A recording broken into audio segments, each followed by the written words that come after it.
Hi, this is Dr. Jared Garris. I'm the Glenn County Health Officer, and I'd like to talk for a few minutes about some ideas of making the workplace safe. And so this video is primarily geared towards business owners. So there are four things that primarily influence the spread of COVID-19. One is how infected the person is, which the sicker you are in general, the more likely you are to spread. How close together you are, the amount of time that's spent in close proximity, and then barriers to help with decreasing that the amount of spread that happens when you're close.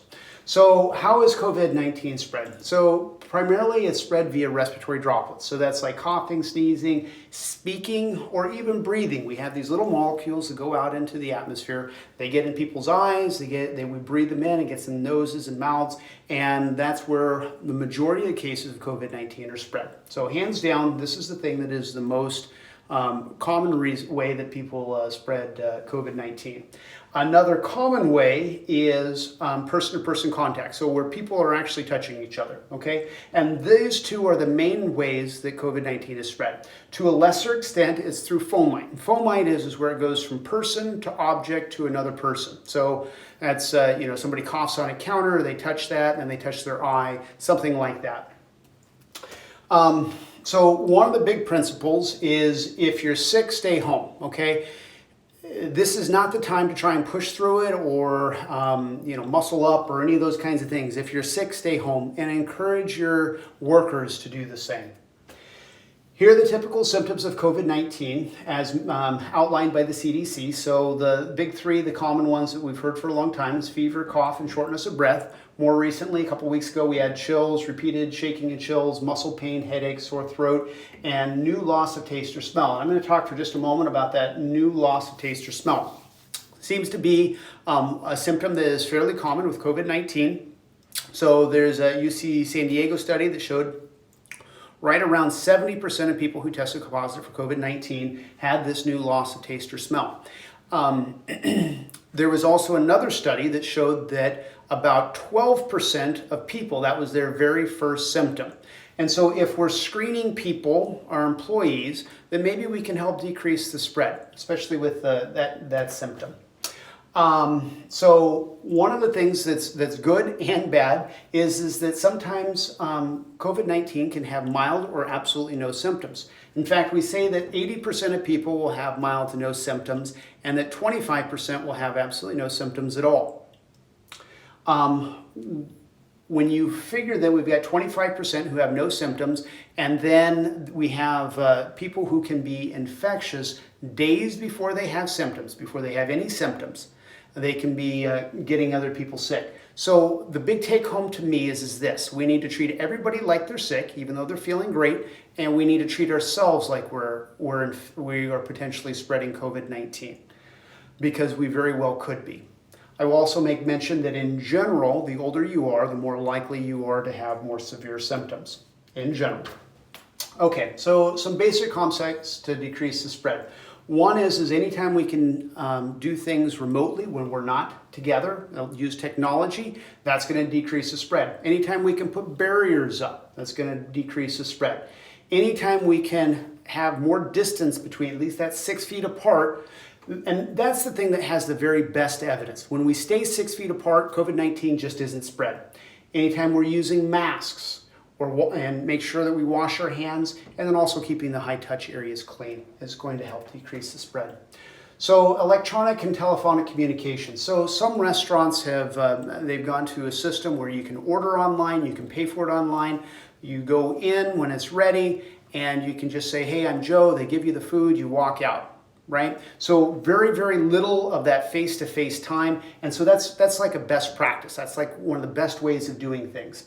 There are other businesses that I've seen that have used tablets. So people drive up in their car, they have a tablet, they wash them off, they go ahead and hand them to the person. They can either do like a FaceTime, or they can do their ordering there on the tablet. They can hand it back to the person. They can wash it, or wipe it down, and then bring the whatever it is that they ordered and put it in the back seat. Right? Face-to-face time is very, very minimal.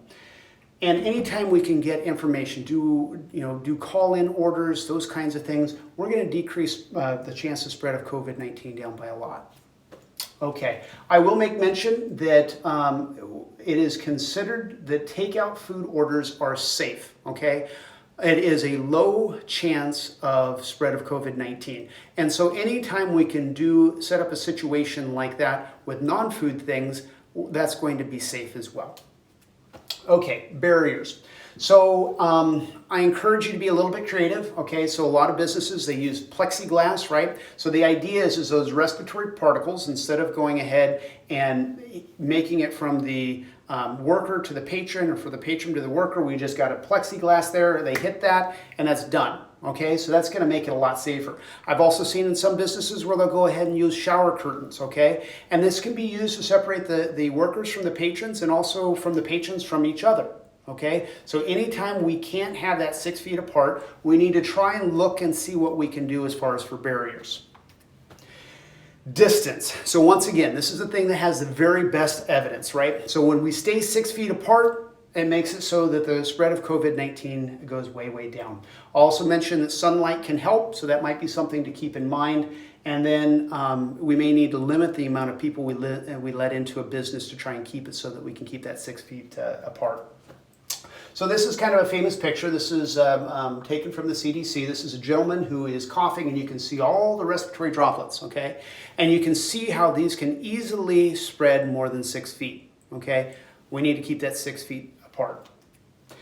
Cloth masks. So there has been some controversy regarding the cloth masks, and I think that primarily it ties to three things, and we'll go ahead and we'll address them. So the first one is do they protect the person wearing them? And the answer is, well, probably. We don't have fantastic data on that, but we do think that it helps. But what we do know that it does is it helps to keep those respiratory droplets right there. So if we have a cloth mask and we cough, we sneeze, it's less of it is going to go into the atmosphere, and less of it is going to be spread to the people around us. So if everybody has a mask on, the chance really gets much, much less that we'll have COVID-19 spread. The other thing is you can infect yourself. So if we've got a cloth mask and it does what we hope it does, we've got somebody over here with COVID-19, and we get some of those particles on the outside of the mask. So better on the outside of the mask than in our lungs, right? But we touch the outside of the mask, and then we touch our eyes, okay? We can go ahead and we can spread COVID-19 to ourselves. So we need to anytime we touch the outside of the mask, we need to wash our hands, okay?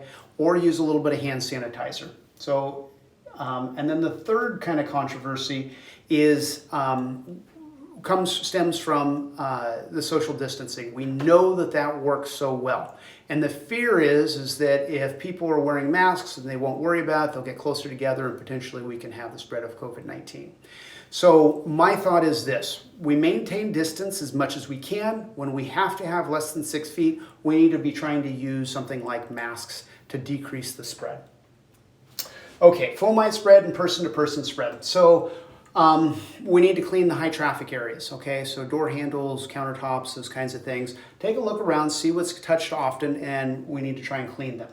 I will make mention that if you go on the CDC's website, it'll go over all the different cleaning types and the percentages of active ingredients and those types of things, and make sure that it is covered. As far as for hand washing, we need to wash our hands for 20 seconds. For the hand sanitizer, the ethyl alcohol of greater than 60% is really what we want to use. So in summary, COVID-19 can be a life-threatening infection that can be spread with people with absolutely no symptoms. So we need to treat everybody like they're sick, including ourselves. The primary mode of transmission is respiratory droplets, okay? Hands down, no question, that's the number one. The other common way is by close person-to-person contact.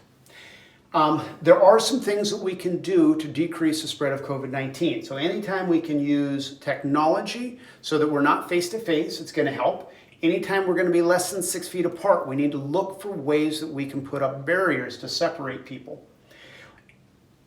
Once again, that space in between is magic. It really, really decreases the chance of spread. So 6 feet apart, masks to try and help contain those respiratory droplets.